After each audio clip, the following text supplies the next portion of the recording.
Bien, lo que nos queda por ver después de haber conversado bastante de compactación y entender la importancia que tiene que tener ese proceso de compactación en obra, vamos a hablar un poquito de los esfuerzos geostáticos asociados a la masa de suelo y vamos a conocer la ley de Tersay. ¿Ok? Cuando hablo de esfuerzos, en el fondo, jóvenes, esto es muy sencillo. Lo que vamos a determinar es la presión que ejerce la masa de suelo a medida que vamos bajando en profundidad. Y también es muy fácil de determinar, de calcular.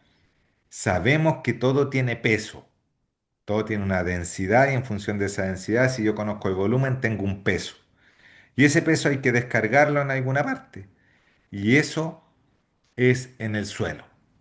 Entonces, para estimar cuánto pesa el suelo, lo único que tengo que conocer es la densidad del suelo y el espesor de suelo que estamos midiendo. ¿Ok? Eso es por un lado, eso es cuando hablamos del peso propio y ahí es cuando estamos en presencia de lo que se llama caso geostático o esfuerzos geostáticos. No se asusten, es el peso del suelo, no es otra cosa. Y paralelamente están las transmisiones de carga generadas por lo que podríamos llamar las sobrecargas, o sea, el peso de una casa, el peso del tránsito, el peso de una zapata. Y para eso lo estudiamos con los bulbos de Business. O sea, por un lado tenemos la carga estática del peso propio y por otro lado tenemos las cargas por las zapatas, la fundación y lo que yo le vaya a colocar encima. Entonces vamos a partir estudiando el caso geostático. Para eso hay que tomar un par de supuestos.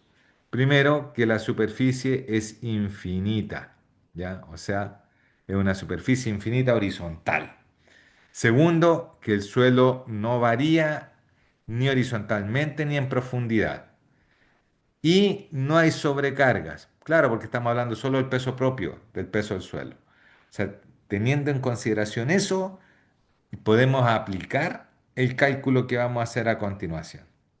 Lo primero, este es el nivel de terreno. Aquí estamos parados nosotros. Y ahí estamos parados. ¿Ok? Y si yo me voy en profundidad, hasta una profundidad Z, yo puedo tomar un elemento infinitesimal de suelo, cualquiera sea. O sea, un cubito de suelo de 1 centímetro por 1 centímetro por 1 centímetro y que está a una profundidad Z. Yo sé que en ese cubito de suelo están actuando fuerzas. ¿Qué fuerzas? El peso del suelo, el peso de todo el suelo que tiene alrededor. Entonces, eso va a pasar a ser una presión vertical, porque está actuando desde la superficie hasta la profundidad a la que está el suelo en dirección de la fuerza de gravedad. Es una tensión, un esfuerzo vertical. ¿Ok? Y ese esfuerzo vertical me va a generar como una reacción un esfuerzo horizontal. ¿Ok? O sea, yo tengo la carga del peso propio del suelo y eso está actuando sobre el material que está más abajo.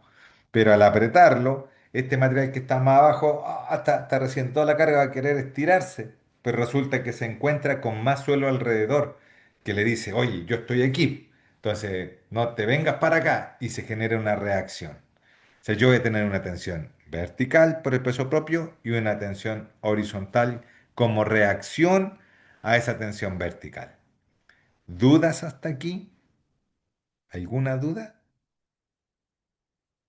Ya, podrán comprender entonces o intuir que sigma B en general es una presión mayor que sigma H, porque sigma H se da como reacción a la presión vertical. Entonces, si hay un pequeño espacio para deformarse, lo va a hacer y ahí ya relaja las tensiones y no son tan altas como las de sigma B, cuando estoy en condiciones normales. ¿Ok? Entonces yo sé que tengo un sigma B y un sigma H. Bueno, aprendamos a calcular primero sigma B. Mira, aquí no se nota mucho, pero la tensión vertical es en realidad la integral desde 0 a z de gamma de z. ¿Ok? Pero eso no lo vamos a usar porque si bien la integral me ayuda para calcular Siempre que tengo variaciones, en este caso variaciones de densidad en profundidad, nosotros vamos a decir que la densidad en todo el tramo de estudio es constante. La densidad es constante. Entonces, si es constante, desaparece la integral y me queda algo mucho más simple. La tensión vertical pasa a ser gamma por z, o sea, la densidad por el espesor del estrato. Hagámoslo sencillo. Mira, tenemos aquí una casita y esta casita está sobre terreno. Y a una profundidad z tengo un elemento suelo. Quiero saber cuánto es lo que... Aquí están mis flechitas que marcan la presión. O sea, quiero saber a esa profundidad cuál es la presión que hay generada por el suelo. Entonces, supongamos que la densidad del suelo sean 2 toneladas por metro cúbico. Y supongamos que el Z sean 4 metros. Entonces, ¿cuánto va a valer la presión vertical? Sigma B me dice que es la densidad, que es 2 toneladas por metro cúbico, multiplicado por el Z, que es 4 metros. Y eso me queda 2 por 4, 8 toneladas por metro cuadrado. Listo. Esa es mi presión vertical a esa profundidad cuando yo tengo un suelo de densidad 2 toneladas metro cúbico y tengo un espesor de 4 metros de material. ¿Dudas? Ya, esto es cuando tengo un solo suelo homogéneo. Aquí no se nota bien, pero hay tres capas de suelo. Entonces, la primera capa vamos a decir que mide 1 metro. La segunda capa vamos a decir, claro que me quedó bien fea esa capa, la vamos a borrar ahí un poquito. Vamos a hacer una línea, espero, un poquito más recta. Ahí está mejor. Ya. 1 metro vale la primera capa, la segunda vale 3 metros y la tercera vale 2 metros. ¿Ya? Esos son los espesores de las capas. Y la densidad de la primera capa vamos a decir que es 1,5 toneladas metro cúbico. La tercera capa es 2 y la segunda, o sea, la segunda capa, perdón, es 2 y la tercera capa que está ahí, vamos a decir que tiene una densidad de 1,8. ¿Ok? Entonces, cuando yo tengo suelos de varios estratos, por eso se dice suelo estratificado, varias capas, también el cálculo de la presión aquí a esta profundidad, a la profundidad Z, esa es mi flechita que estoy haciendo, también es muy fácil determinarla. Simplemente sumo los pesos que me aporta cada capa. Aquí me dice la sumatoria del gamma I por el ZI. Entonces, ¿cómo quedaría eso? Si es una sumatoria de gamma I por ZI, tomo la primera capa, que tiene espesor 1 y le multiplico la densidad, que era 1,5, más, porque es una sumatoria, la segunda capa, que dijimos tiene una profundidad de 3 metros, y le multiplico por la densidad, que es 2 toneladas metro cúbico, más la tercera capa, que tiene un espesor de 2 metros, y la multiplico por una densidad que es 1,8 toneladas metro cúbico. Entonces, eso me va a dar la presión total sobre el estrato. Y ahí que tengo, 1,5 por 1 es 1,5, 2 por 3, 6, más 1,5 es 7,5, más 1,8 por 2 es 3,6. 7,5 más 3,6 son 10,5, 11,1. Si me equivoqué, me perdonan y me corrigen, pues yo estoy ahí con la mente nomás. 11,1 toneladas metro cuadrado. Esa es mi densidad, o sea, perdón, mi presión cuando yo tengo varios estratos diferentes con diferentes densidades, diferentes espesores. Simplemente voy sumando el peso hacia abajo. ¿Dudas, jóvenes? ¿De verdad? Bien, lo vamos a dejar ahí. Y cuando la densidad varía, yo utilizaría la integral, pero acabo de decir que la densidad para los estratos, los espesores de suelo que estamos trabajando, cambia muy poco, así que este caso no entra, no lo vemos. Simplemente cuando tengo suelo homogéneo o suelo estratificado. Ya. Yo les dije que si había un sigma H, o sea, un sigma B, perdón, si había un sigma B, aparecía un sigma H como reacción. Y créanme que hay una relación porque el sigma H es proporcional al sigma B. Mientras más cargo hacia abajo, más aumenta la reacción horizontal. Y esa proporcionalidad se llama K. Esto no está escrito en ninguna parte, anótenlo ahí. Esto es el coeficiente de empuje lateral de suelos. Ya, es el coeficiente de empuje lateral de suelos, el K0. ¿Y cómo se calcula? Como sigma H partido por sigma B. O sea, si yo soy capaz de medir las tensiones verticales y horizontales, puedo calcular el K. Estos son valores comunes que pueden existir. En las arenas, el K puede andar en torno a 0,42 y en la arcilla 0,7 a 0,75. Noten, jóvenes, que el K tiende a ser menor a 1. ¿Y por qué tiende a ser menor a 1? Porque en general siempre el sigma B es mayor que el sigma H. Y como el sigma B aparece en el denominador, entonces el resultado de K va a tender a ser mayor a 1. Pero hay ocasiones en que el K es mayor a 1 y puede llegar a ser incluso 2, 3. ¿En qué condición podría darse eso? Mira, si yo tengo un terreno y aquí tengo sigma B, con su consiguiente sigma H, por erosión, por arrastre, nosotros estamos aquí con pendiente, se deposita una segunda capa de suelo. Aumenta sigma B, por tanto también va a aumentar sigma H. Entonces, como sigma B sigue siendo mayor a sigma H, el K tiende a ser menor a cero. Si le coloco una tercera capa de suelo, aumenta más sigma B y sigma H crece proporcionalmente. Entonces, siempre aquí el K0 va a tender a ser menor a 1. ¿En qué condición, qué tendría que pasar con estas capas de suelo para que el sigma H pasara a ser mayor que sigma B? Les planteo un caso. Cuando ustedes están en la playa y caminan sobre la arena, al hundir el pie en la arena, están aumentando el sigma B, ¿sí o no? Y están haciendo que el suelo que está a los costados se comprima, se apriete y aumenta el sigma H.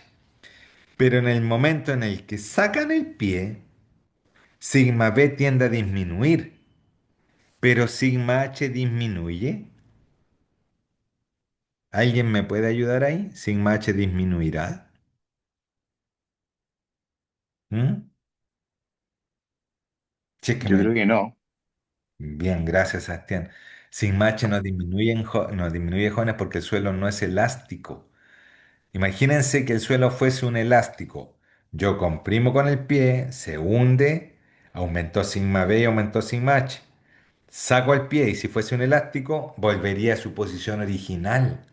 Y ahí disminuye sigma B y disminuye sigma H. Pero no es así, el suelo no es elástico. Cuando se comprime queda apretado. Entonces quedó con el sigma H alto. Y al sacar el pie, el sigma B disminuyó, pero el sigma H quedó alto y puede ser mayor que el sigma B. Y si sigma H es mayor que sigma B, aquí puedo tener un K mayor a 1. ¿Ok? Entonces, ¿cuándo se puede dar eso en la naturaleza? Cuando yo aquí elimino una capa. Por erosión, por remoción de material, puedo sacarle capas. Entonces el sigma B disminuye, pero el sigma H quedó grande. Entonces, si ese valor quedó grande, el que está ahí, entonces al quedar grande, el K puede ser mayor a 1. ¿Cuándo va a ocurrir eso? Cuando tengo un suelo sobreconsolidado, es como precargado. Si yo, ¿dónde lo puedo ver? Ustedes jóvenes, cada vez que hagan una obra civil y excaven para una zapata, están sobreconsolidando el suelo. Te hacen la excavación y le están sacando material arriba. Entonces, le están sacando sigma B, le están sacando peso. Y eso quiere decir que el suelo que está apretadito ahí puede resistir una carga igual a la que le están sacando y no se va a deformar. Entonces están preconsolidando el suelo. En esas condiciones yo eventualmente podría tener valores de K mayores a, o sea, mayores a 1. ¿Ya? Si yo quiero calcular el K, hay una ecuación famosa que es la de Jackie. Él hizo muchos ensayos geotécnicos y a partir de los ensayos puedo calcular que el K es igual a 1 menos seno de phi, donde phi es el ángulo de fricción del suelo. Ángulo de fricción del suelo. El ángulo de fricción del suelo es el ángulo de roce. ¿Se acuerdan cuando yo les conté que en un suelo yo tengo resistencia por el roce de los granos y por la cohesión, o sea, por la adhesión de las arcillas que hay en el suelo? Entonces, el roce yo lo llamo phi. Si lo buscan en la literatura les va a aparecer como ángulo phi. ¿Ok? Y lo puedo calcular. Vámonos ahora a la ecuación fundamental de Terzaghi, a lo que nos convoca hoy día. Miren, aquí, ay, me equivoqué de... Aquí, jóvenes, en esta zona tengo suelo. Todo eso que estoy pintando con destacador amarillo es suelo, es suelo. Y ese suelo está saturado. Entonces, como está saturado, le vamos a cambiar el color, po. Le vamos a dejar celeste. Ese suelo aquí está saturado, jóvenes, con agüita, saturado. Y ese suelo que está saturado, ustedes se lo pueden imaginar en la naturaleza, es un suelo que está con agua, que está con la napa. Si yo eventualmente cargo ese suelo, le coloco una estructura, un peso arriba, va a ocurrir lo siguiente.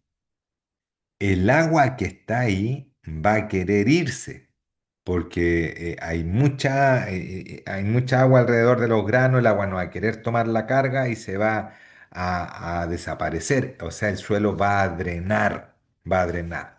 Entonces, ahí va a haber un traspaso de cargas y ese traspaso de carga está asociado a lo siguiente. Para poder entender eso, cómo funciona ese mecanismo, Terzaghi, que es el padre de la mecánica de suelo, dijo, el suelo tiene rigidez. ¿Qué significa que tenga rigidez? Que es capaz de tomar carga. Les vuelvo a colocar el mismo ejemplo que les decía antes. Ustedes van caminando por la playa en el verano, ahí en la arenita rica, escuchando las olas de todas las gaviotas, todo eso, y van caminando por la arena. Cuando ponen su pie en la arena, se hunden un poco, pero no se hunden hasta la cintura. ¿Por qué no se hunden más? Porque en la medida que apretaron la arena, se hundieron 1 centímetro o menos y la arena tomó carga. La arena se rigidizó. ¿Ya? La arena tiene una capacidad de soporte, de tomar ese peso. Toma resistencia. ¿Se entiende? Esa resistencia, esa rigidez que tiene el suelo, esa capacidad de tomar carga, Terzaghi dijo, bueno, yo la puedo representar por un resorte.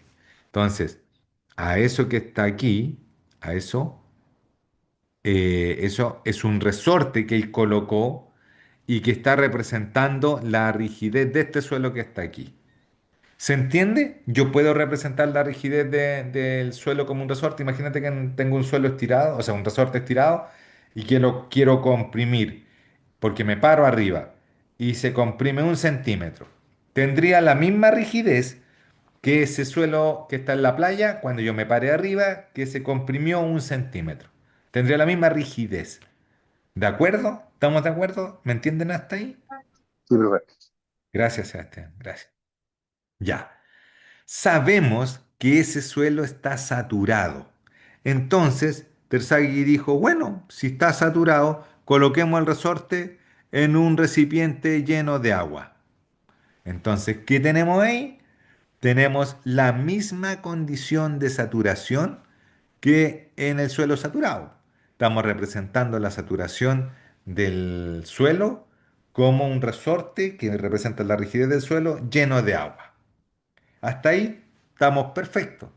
Dijo, ya, pero yo sé que cuando me paro en la arena que está mojada ahí en la línea de costa, al pararme se coloca todo brillante alrededor y es porque el agua que está abajo de mi planta, de la planta del pie, salió y drenó hacia el alrededor, hacia donde hay menos presión. Entonces, por eso la arena que está alrededor quedó brillante. ¿Se entiende eso? Eso es porque el suelo tiene la capacidad de drenar, o sea, el suelo tiene una permeabilidad.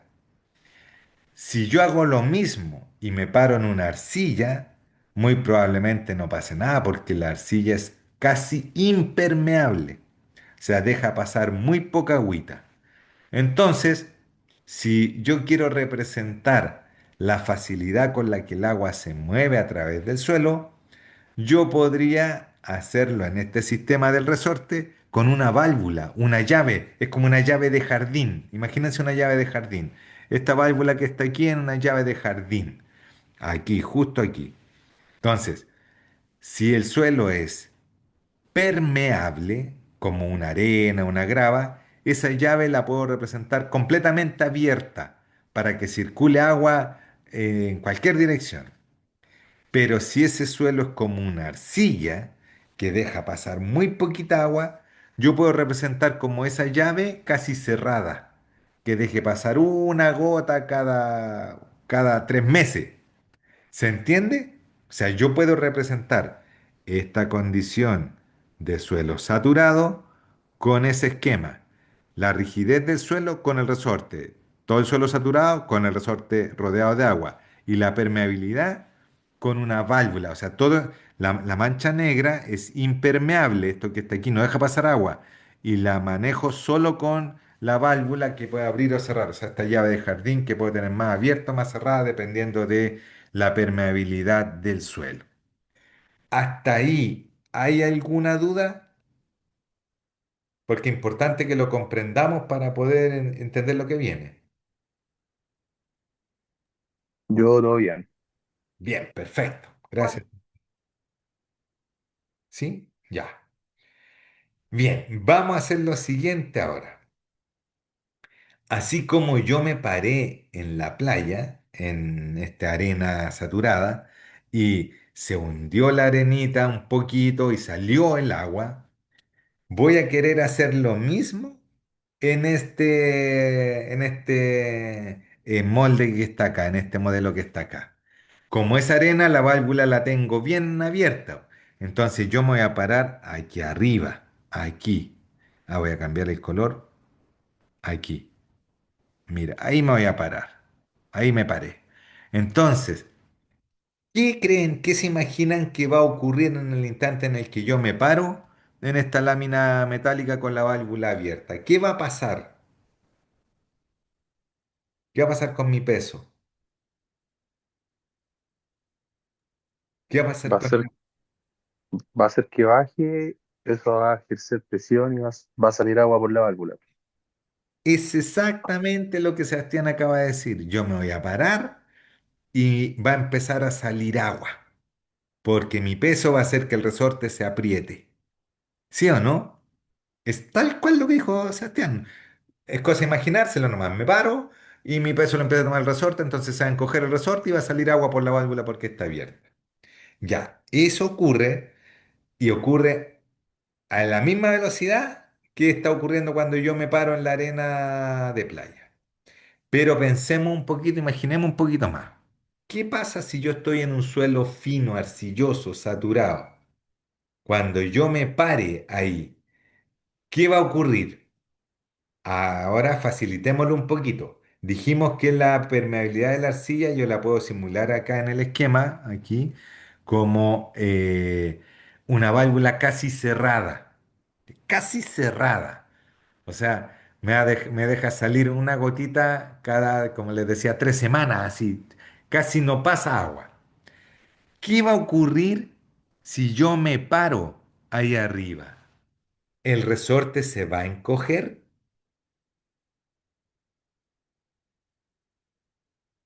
¿Alguien me puede ayudar ahí? Yo creo que casi nada. Compañero dice que casi nada. ¿Alguien lo apoya?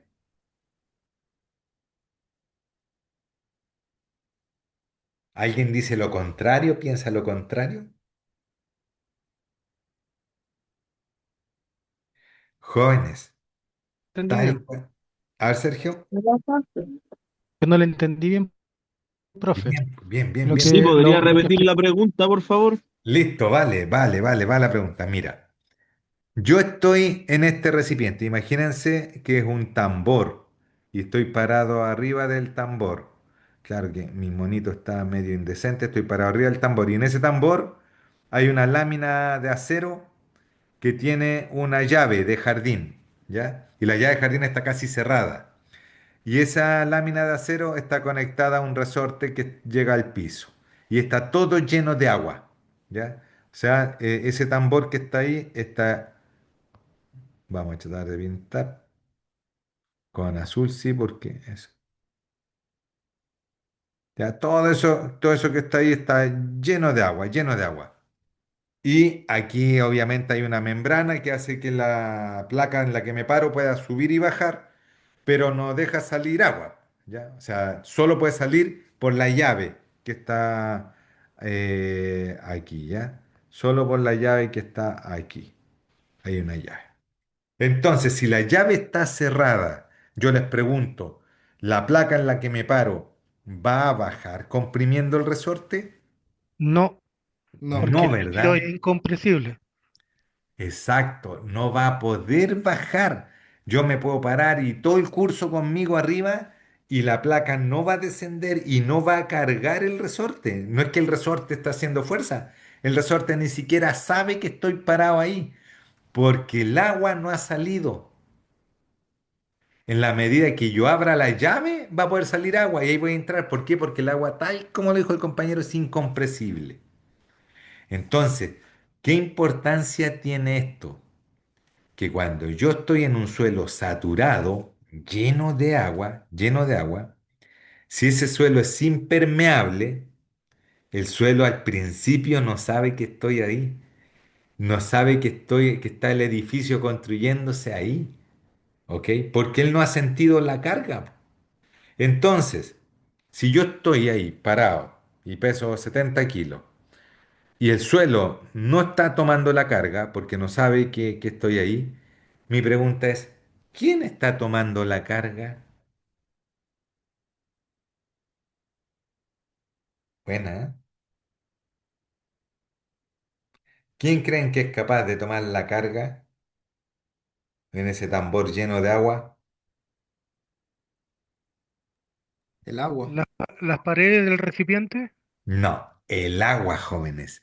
El agua, el agua. Imagínense que un recipiente gigantesco nomás de paredes infinitas para hacia los lados, para que no mezclemos las paredes aquí. El agua, el agua. Es como cuando yo, o sea, ustedes en el verano cuando eran chicos jugaban con las bombitas de agua, los globitos estos llenos de agua. El globo ustedes saben que no resiste nada, pues lo tomo y un elástico se revienta. Pero si lo lleno de agua y trato de comprimir, no voy a poder. Y no es porque el elástico oponga carga, no, po. Es porque ahí hay un volumen de agua y el agua es incompresible y nunca voy a poder comprimirla con las presiones normales. Entonces, el agua, jóvenes, al ser incompresible, toma carga, toma carga. Y eso recibe un nombre. La presión que está tomando el agua se llama, vamos a colocarlo aquí, presión de poros. ¡Ay, qué feo me quedó la letra! Perdón, lo vamos a hacer un poquito más bonito. Presión de poros. Presión de poros o presión neutra o presión intersticial. Tiene todos esos nombres. Pero en otras palabras, en palabras sencillas, es la carga que toma el agua. La carga que toma el agua. Todo esto que les acabo de comentar está reflejado en este esquema, entre las figuras A, o sea, C, D y E. ¿Ya? ¿Qué es lo que está ocurriendo? En el primer segundo, cuando cargo, en un suelo, aquí la condición es que el suelo esté saturado, ¿ah? Cuando cargo en el suelo, toda la carga la tomó el agua. El suelo no supo que estaba parado ahí. Entonces, cuando el agua empieza a drenar, a salir, a irse, el agua se empieza a ir, ahí esa carga empieza a entregarla al suelo. Entonces ahí recién el suelo empieza a entender que está siendo cargado. Y al recibir carga se empiezan a acomodar los granos y comienza a consolidarse, a bajar, a disminuir el volumen. Y va a llegar un momento en que salga tanta agua como peso era el que le estaba transmitiendo. En ese momento ya toda la carga habrá sido transmitida al suelo y ya el resorte toma esa carga, ese peso y entra en equilibrio y ya no es necesario que salga más agua del sistema.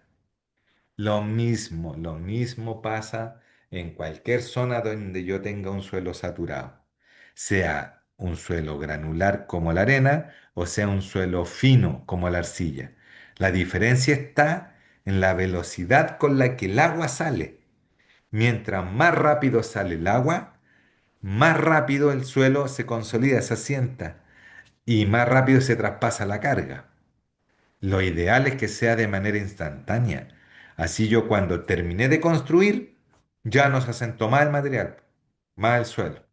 Pero si yo estoy en una arcilla, ese proceso podría tomar décadas, siglos, asentándose en una arcilla muy, muy impermeable que no deje pasar el agua. ¿Ok? Entonces, esto es el modelo Profe, con el que Terzaghi logra explicar cómo se generan las presiones al interior del suelo. Y aquí hay un gráfico, ¿ah? Para entenderlo un poquito más. Mira lo que ocurre. Este gráfico está registrando lo que pasa en la figura C, D y E. Y te dice, cuando tú estás en el instante inicial, en T tiempo igual cero, toda la carga la tomó el agua, aquí, en esa zona. Toda la carga en el tiempo igual cero la toma el agua. Y el resorte no está tomando carga, nada. Pero a medida que van pasando el tiempo, que pueden ser milésimas de segundos, segundos, minutos, horas, días, meses, años, va a depender de en qué suelo esté, el agua empieza a irse y al irse el agua le cede carga al suelo y el suelo empieza a tomar la carga y empieza a subir la presión. ¿Ok? Entonces, el agua va bajando en el tiempo y el resorte, que es el suelo, va creciendo la carga que va tomando. Hasta que al final del proceso, el resorte, es decir, el suelo, ha tomado todo ese peso que le habíamos puesto encima, que en este caso era yo, pero que puede ser un edificio, un puente, lo que sea. ¿Ok? Y al final del tiempo habrá salido todo ese exceso de agua que tenía que salir para que el suelo se apretara. ¿Se entiende lo que ocurre? Profe, una pregunta. Di- Eso aplica solamente en suelos saturados, ¿verdad? Que está viendo o no. Perfecta, muy buena pregunta. Este principio que está ocurriendo ocurre en suelos saturados. Cuando yo tengo un suelo húmedo, que en la mayoría de los casos en condiciones normales, el traspaso de carga pasa directamente al suelo, no pasa al agua, porque el suelo se acomoda. Si el tema es cuando está saturado el suelo, que los granos no se pueden acomodar mientras no salga el agua. Pero si yo tengo aire, los granos se van a acomodar y la carga pasa al tiro al suelo. Eso se llama pasar de una carga total a una presión efectiva, lo que efectivamente está recibiendo de carga al suelo. No sé si le quedó claro, Javier. Sí, profe, sí, está bien. Bueno, ya. Ahora, profesor, dígame, ¿alguien iba a preguntar?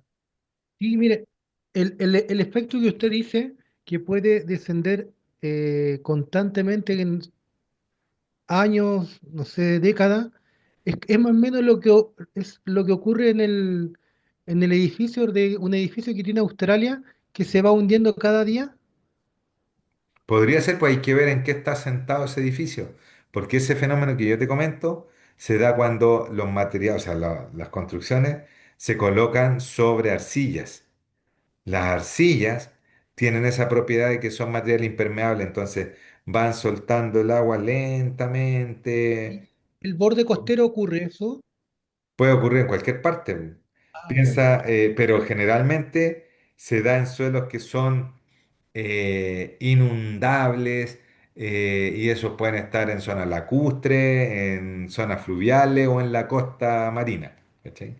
Eh, Aquí en Chile, o para que ir tan lejos, aquí en Santiago, nosotros tenemos la zona de Lampa, Quilicura, Batuco, toda esa zona es conocida y famosa por tener depósitos de suelos finos.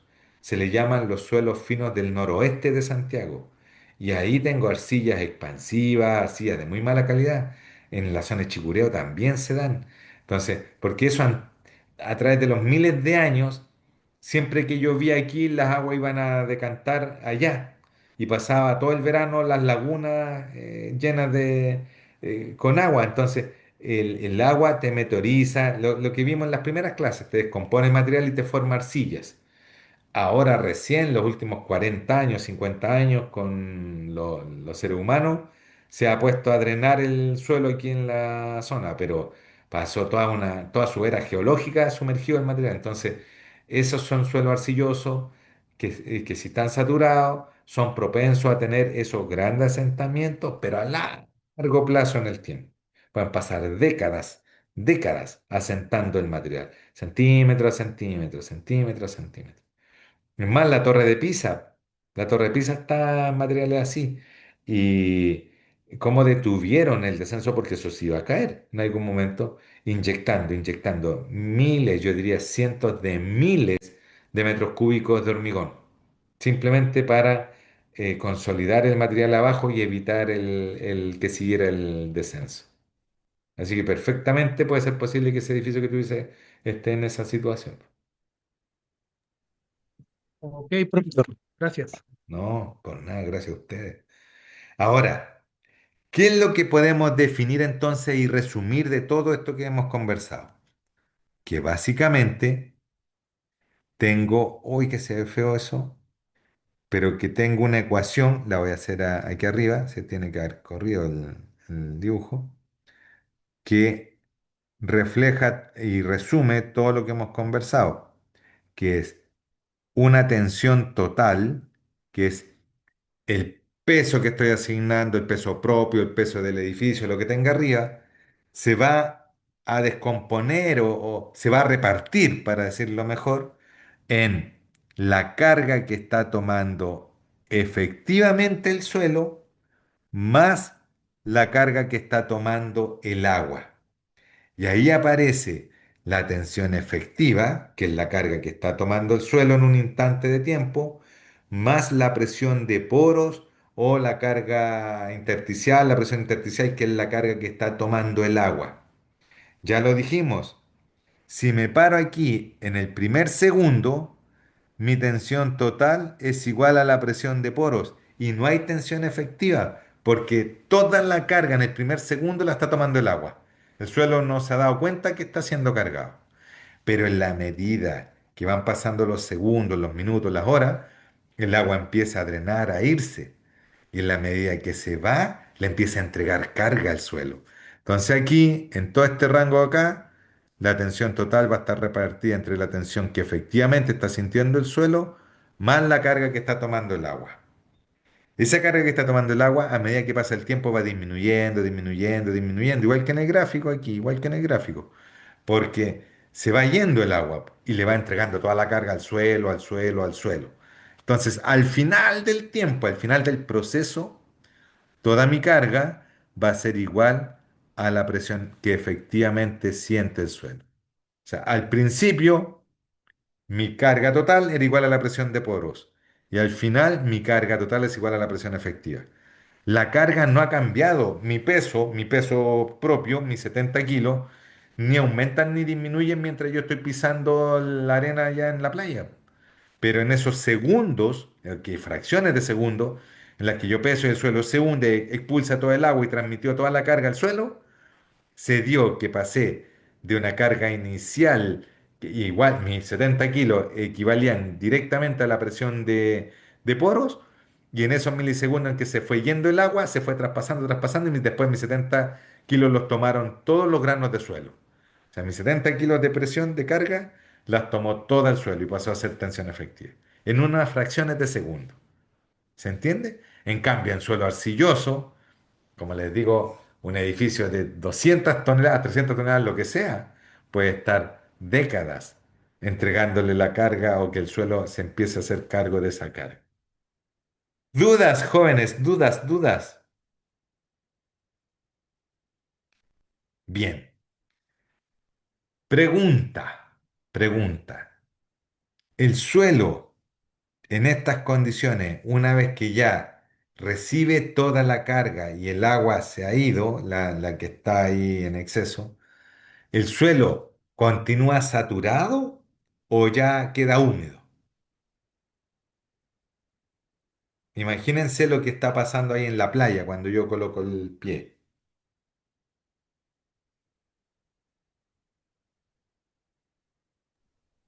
¿Qué No lo creen? entendí, profesor. ¿Puede repetirlo? Sí, sí, sí, sí. Mira, cuando yo coloco mi pie en la playa, ahí en la línea de costa donde yo piso, me hundo un centímetro y el agua toda queda brillante alrededor del pie. Y me hundí un poquito en la arena. Todavía no saco el pie de la arena, sino que estoy ahí apoyándome en la arena. Esa arena salió toda el agua que estaba en esos granos y se compactó, se densificó. ¿Esa arena queda saturada o ya no está saturada? Yo considero que igual queda saturada. Sí, perfecto. Efectivamente continúa saturada. Lo que ocurrió, jóvenes, es que salió un equivalente de agua al equivalente al peso que le puse. Pero no sale toda el agua, po. Sale el agua en exceso, la que es, como les digo, equivalente al peso de Pablo Medina que está parándose ahí. Entonces, si viene un compañero o algo y se sube arriba mío, vamos a cargar un poco más y va a salir el equivalente de nuevo de agua al nuevo peso, ¿ok? Pero no es que deje de estar saturado el suelo va a seguir saturado, solo sale el exceso de presión de poros, ¿ok? Ya, jóvenes, nos vamos a dar unos minutos para descansar, maduren la materia y a la vuelta del receso nos juntamos y hacemos un par de ejercicios. ¿Ya? Voy a detener la grabación.